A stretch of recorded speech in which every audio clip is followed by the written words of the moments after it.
Thank you for saying that. All right, so here I go. What is up, guys? This is Corey's ODAAT podcast, and today for this fourth episode, we are talking about mental health. I will talk this by myself again, but I have people with me. As y'all may know, he's the top of my screen right now. Make some noise for Khalil dollar bills. Let's go. And then we have a new guest. His name is John. Make some noise for John, everybody. Thank you. Thank you. I know. And yeah, so like mental health, I would like start with one question about mental health. What are things what are things that that can mentally bring you guys down? I don't care who starts, and if you guys don't want to start first, I can just start first. Okay. I'll go first. So I think some things that brings me down is when you're really close to somebody, when it's one-sided, you know what I'm saying? Like you'll do anything for that person, you'll always be there for them, but as soon as you need them, they're not there. They always got some kind of excuse on why they can't be there. And the thing is, yes, I understand that everybody goes through something, but I could be going through the worst. But if I care about you, I'm still going to do what I can for you. People just leave you out to dry, you know? Said this in the last episode, and it kind of fits in with this episode too, because it's like friendship and mental health kind of involved with it.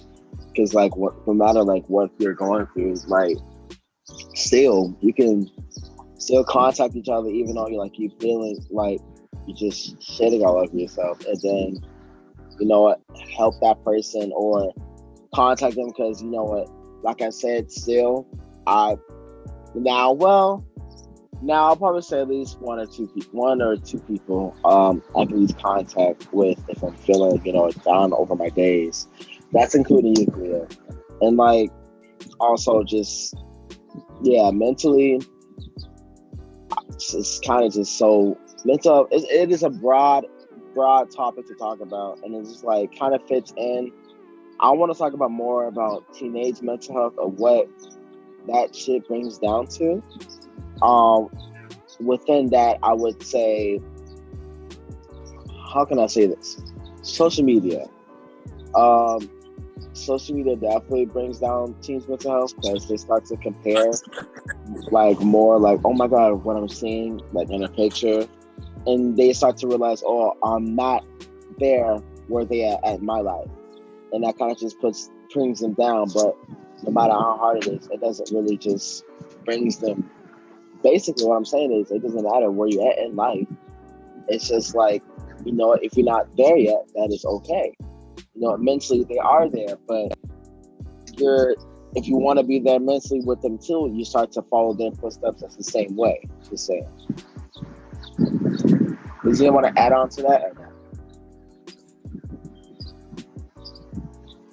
I mean, I think like a big part of just like mental health in general, like we as humans, we're like really sociable, so like if we don't have people around us that can support us through like no matter what, like that as a whole can bring us down so much, apart from other things. But like that's just one of like my biggest things, people in general, just like getting out there and being social with, because whether it's like you going through the hardest times of your life or just anything in general, like that could be your big motivation, people around you, your parents, friends, whoever. I think you're on mute. And to like piggyback off what he said, I feel like it's even worse if you're a guy, because society is always trying to make it seem like we're not supposed to have emotions, and we're not supposed to be in a vulnerable state, and if we are, we're viewed as weak and stuff like that, which is why so many men, they don't step up to the plate in terms of mental health. And it's also why 80% of suicides are by men, because of the simple fact that we just don't feel like society cares about us. And then if you really want to be honest, most of the time it really feel like only, very close family, like our mom, maybe our sister, only really cares, to be honest, about what's going on. Because like you say, you as a man, you usually there for a lot of other people, but they don't be there for you the same way. something that I've been noticing a lot. And I feel like a lot of guys can agree with that because we always put our best foot forward in order to make sure everybody else is good, but we kind of just get left in the dust when it comes to us.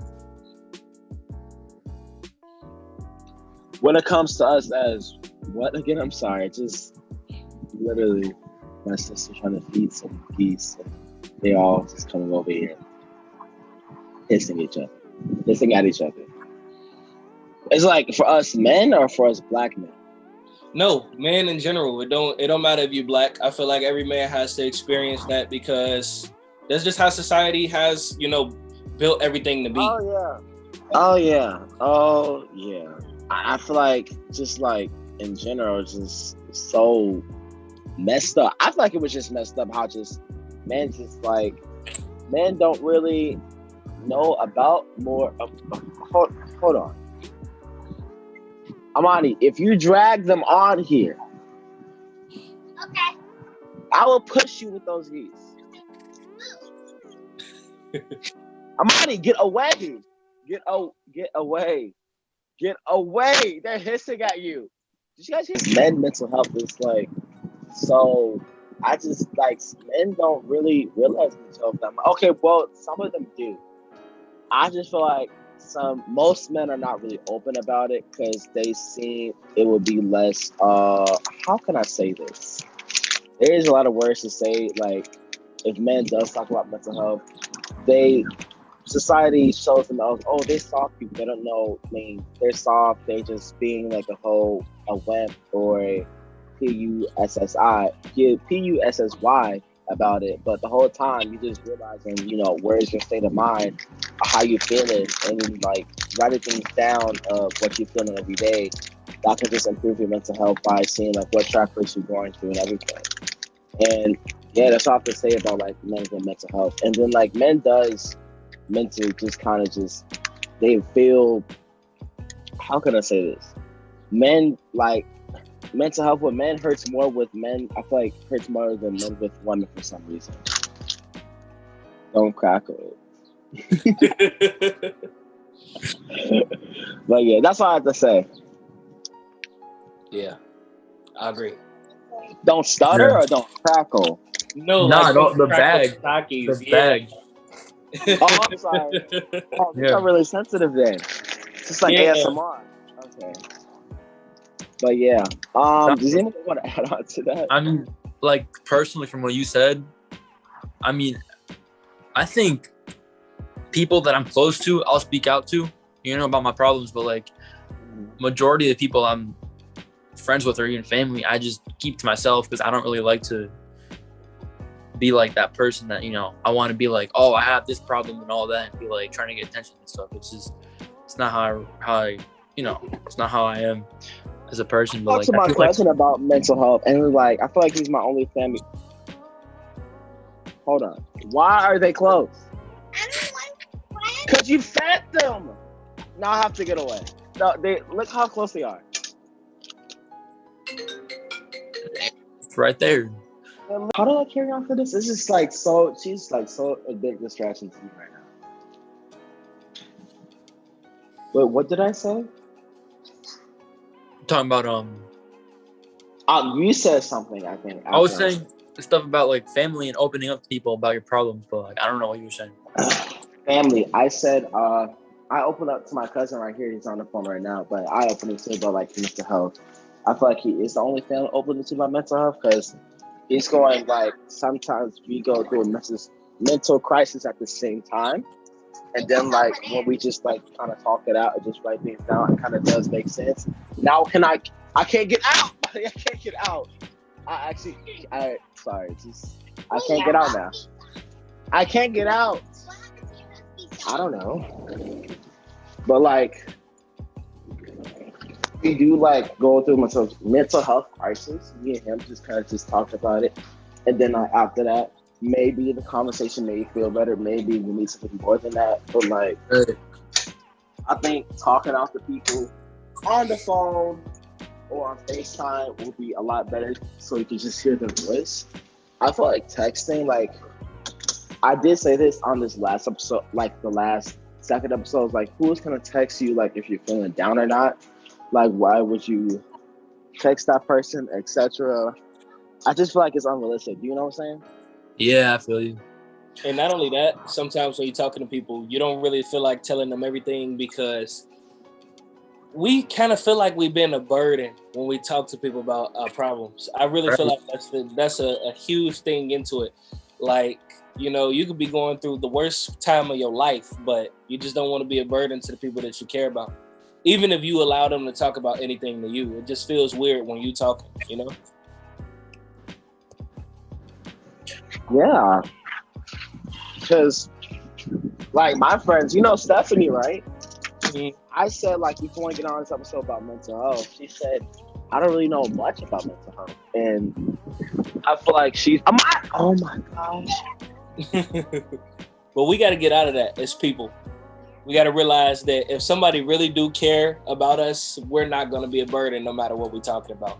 But it takes some time to get to that point. You know what I'm saying? Because it takes a lot to trust people. For real. It does. It does take time to trust people. Like, when I was growing up, I didn't know who to trust. I feel like the only person who I can really trust is myself. But like, I think overall, when it began in sophomore year, I trusted one person. And then it's kind of just like, after sophomore year, I just symbolized that as growth. And then like, when I grow from that, when I go from trusting one person, I talk to other people. And like, some people I talk to just don't get it or just don't care, which is fine. But like overall, within the past 3 years, 4 years, my growth has been like evolved. I just feel like it's just been, I just feel like it's been better than ever. Still growing, still got some down days. And okay, second question. What are like ways to better your mental health in your everyday life? Anybody can go. Wait, what did you say? What are like ways like to better your mental health and within like your everyday life? Music. Yes, hold on. I feel like we are okay. Yeah. Not just music. Writing it down. I feel like when you write somebody a letter, even if you don't send it to them, you actually get to see the reason why you feel the way that you feel. You know, when you write it down all on paper. You put it on paper and you read it to yourself. You're like, you figure out what the main issue is. For real, because you could just really be feeling so bad. Right. Because of many different things, but you don't actually know the real reason until you write it down. And it do make you feel better too when you tell these people that certain stuff. So. Yeah, my cousin wrote me a letter. Can I say this or no? Yeah, absolutely. My cousin wrote me a letter about all the things he's done to me. One thing that the one thing he told me, I haven't realized or haven't noted, because it never happened, but he said, sorry, and I didn't know. I just was like, sorry, back to what I done to you. And that we just made like a whole confirmation about like growth within each other. And then like, I started to understand him more better. Like, I've been understanding him more better ever since I was growing up, but like, now I just feel like knowing the real him. It's just like, once you start hanging out with people, you start to know, like, you start to get to know the real them, and like what's happening behind the scenes, behind the cameras, or just behind everything. Like, ask people, what do you do when you're alone? Who are you when you're alone? And people just tell me, oh, I am just me, I'm just normal, or I'm just a completely different person. For me, like, when I be alone, I just be in my bed playing Roblox, editing my videos, and listening to really good music. I try to hook up on some music as well. Like John said, mental health, like, what music is definitely like the key to that, because I feel like, you know what, if you can strive mental health, and if you can just like mental health and music, I feel like if you're going through some like swing moods, you start to play those like swing moods. Like if you're feeling happy, you play uplifting music, upbeat. If you're feeling down, you play some very sad lyrical music. And then like when you're feeling concentrated, you just play some jazz or you just play some lofi. And then like that all counts within mental health because it keeps your brain going. Like, you know, our brain never tells us to stop. It's our brain is literally a constant a consistent machine of like telling us, hey, do this, do that. No matter how the outcome is, just do it. And I feel like going off of that, Korey, the brain is like the most powerful thing in your body. Just like altogether, you know, music can affect it in ways that we have no idea about. And I don't know if you know this, but like when you're at the gym or you're just trying to like go for a run or whatever, just anything, music can help you do so much better in what you're trying to accomplish. Like just in general, whether it's the gym or if you're trying to do homework, anything that you want to put your mind to, you can do that with music, and it's gonna help so much because your brain just hardwires to music. Yeah, to piggyback off that, a lot of people don't realize the music is a very, very powerful thing. And not only does it, even though you can only like really listen to it, it affects you in multiple different ways. It can influence your thought process. It can influence your motivation. It can influence your actions. It can even influence people to do something that they thought they would never do. Music is like, it has its own spirit of its own. And you could feel the emotions of the artists and, you know, the people who play the instruments, all based off the chords. I feel like every chord has a different emotion. And it really does, you know, it affects the brain, for sure. I think that's why we get chills sometimes. Oh, yeah. Because the brain feels good, you know? Yeah. Oh, yeah. And, like, the movies, too. Okay. But question to individually, starting with John. I don't know about John that much. Sure. John,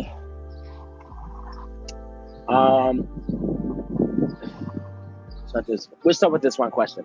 John, are you mentally stable right now in your life? Yes or no? Mentally stable. Like, are you mentally okay? Are you mentally bad? Yes or no? Yeah. If not, no, I get you.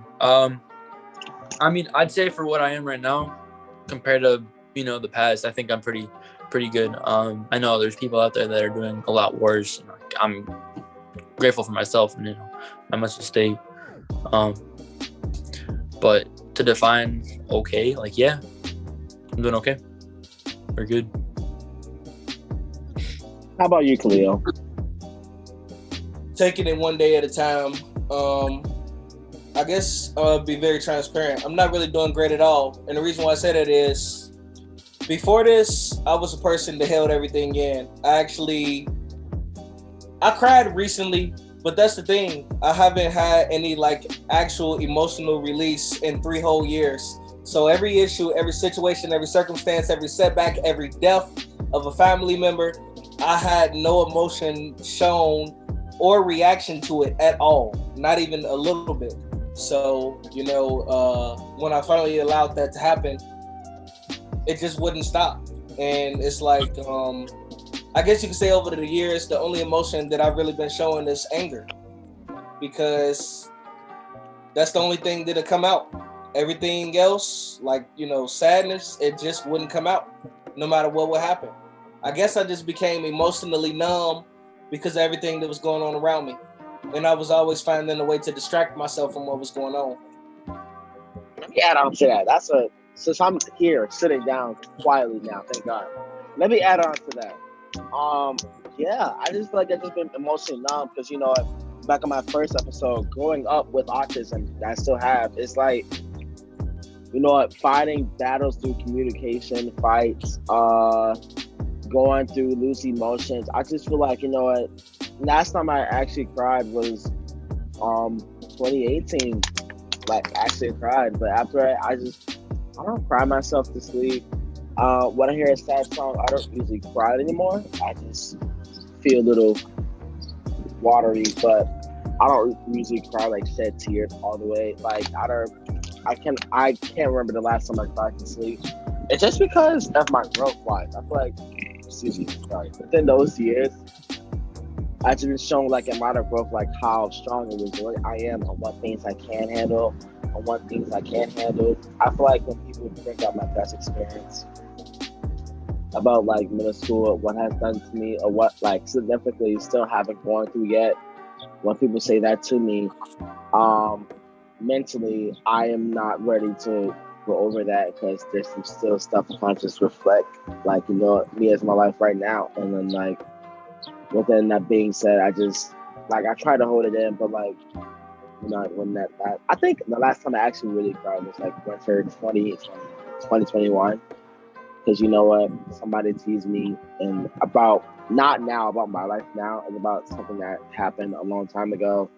And you know what? I thought I got over it, but as soon as I cried, I just realized, you know what? Korey hasn't got over it yet. But it still takes time just to be over that situation, because you know what? That situation can have a really big impact in your life. And that has been over the course of the years. Like within middle school years, it had really big impact on how my life really was back then, and just shapes up to who I am right now. That's the thing. A lot of times we suppress things that happen to us and we think that we over it because we're not showing an emotional stimuli to it, but that's really not the case. It's just it's pushed so far into the back of your mind that it's almost like it don't exist anymore, but it does, and it's affecting you.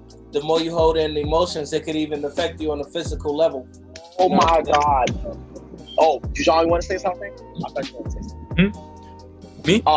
Yeah, I thought you was gonna ask. Oh no, you can go. I'm good. You can go. Oh, okay.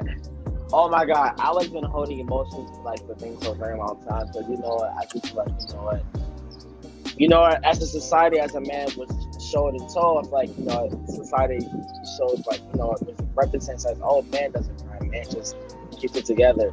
But the whole time, like, we're just dying inside, and we just don't know what to feel. We already know what to feel, we just don't know how to express it.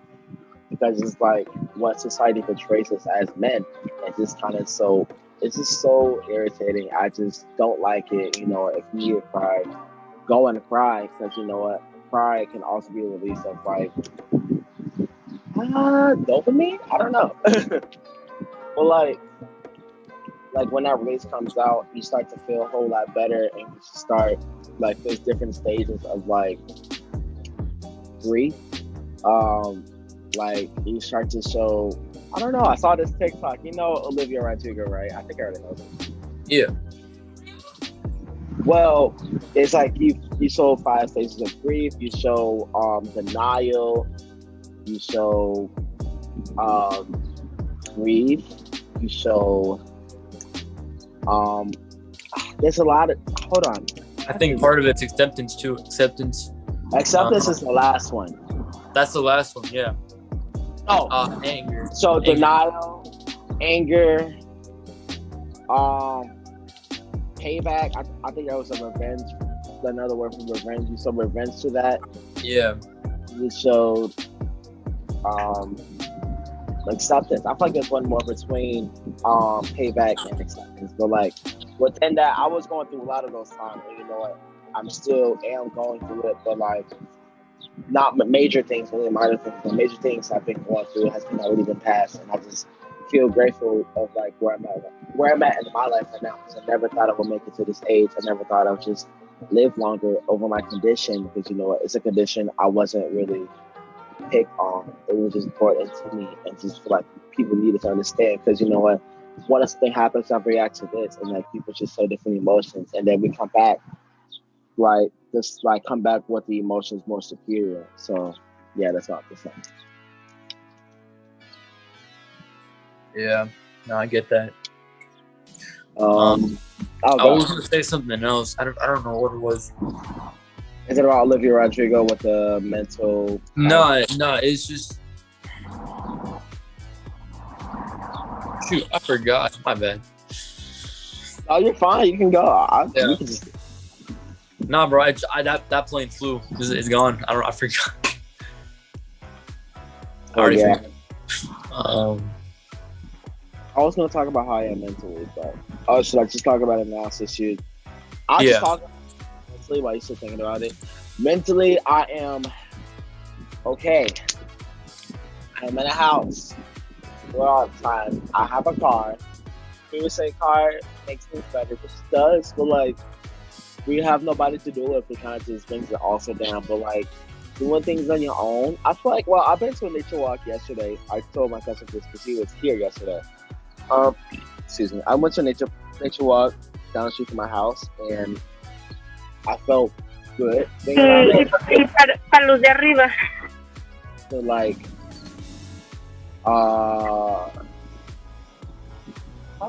like being in a nature walk, it just releases my energy. It's just like, because I was like excited to see things like, you know, grass, water, you know, walking on pavement, seeing birds. I saw a monarch butterfly, a big one. I was super excited. I saw a big monarch butterfly and like all these different type of birds, you know, cardinals, you know, I'll use your birds from Illinois. And I saw a blue jay, big old bird, a blue jay. I was like, that's such a, like, it's rare to see a blue jay. And that just mentally just excites me because, you know, I was on my phone with my friend. I was like, hey, I see a blue jay right there. And then, like, when I saw it, it made me so happy because, you know what, finding things rare and, like, explore different places and finding things that you haven't seen before or finding things that you haven't saw in a decent minute just kind of just brings you back to life. So, oh, my God, I remember that memory. I saw that back when I was in 11, like, well, back when I was 11 years old, 12 years old, or just like 5th grade, 4th grade, 3rd grade. It's just kind of just so amazing to see because, you know, you got that memory just holding back, like, when brought to your eyes about seeing that bird. But like, it's been a long time seeing that bird. And after, like, mentally, like, after I did like a nature walk, I was sweaty. Of course, I was sweaty. But I felt great because, you know what, at least I did something today. At least I walked around today. At least I took pictures. At least I smiled. At least I, you know, I just took myself out. Normally people don't even take themselves out. They just ask to bring friends all the time. But you know what? Some things are not meant to be done with your friends all the time. Some things are meant to be done by yourself. And like doing things by yourself is a great experience because, you know what, you get to see different things all by yourself and picking out someone else's things or just seeing the world by yourself and just like telling your experience because, you know what, that's a show, like that's like a growth of, like, you know, like, you don't need nobody to hang out with all the time. All I have is myself. I can just make myself feel like I'm, you know, it's just company. And then, like, I have a lot to say. I just cannot think of like what to add on because like so much stuff is just like hanging out by yourself is great, but also like mentally it also just like makes you want to explore a lot within by yourself, and it's hard to add to your bucket list. And yeah, that's all I can say from that. Oh yeah, another thing when it comes to speaking of mental health, I feel like this is something that both men and women need to realize because it's detrimental to their mental health as a whole, and they will not ever fully enjoy life until they realize this. I don't care who you are. I don't care how independent you are. I don't care what your status is. I don't care how much money you make. You need somebody. Men and women need each other. It is an absolute fact. I don't care what nobody tell you. I don't care what nobody say. At the end of the day, something is going to happen where you going to need somebody.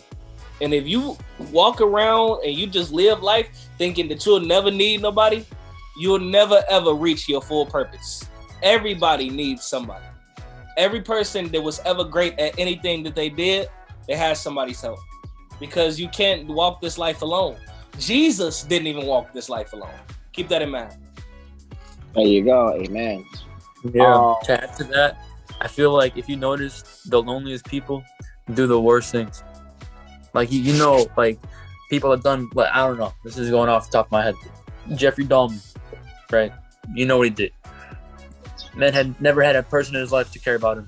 Not even his own parents. Like, he was antisocial. He was all this stuff, and that's just, the list goes on. People that did all these things in life, that they're known for terrible things, right? Like, they never had that one person to call theirs, and it's just like, that's kind of what Offer's saying. Like, you need that one person to keep you together, to hold you down.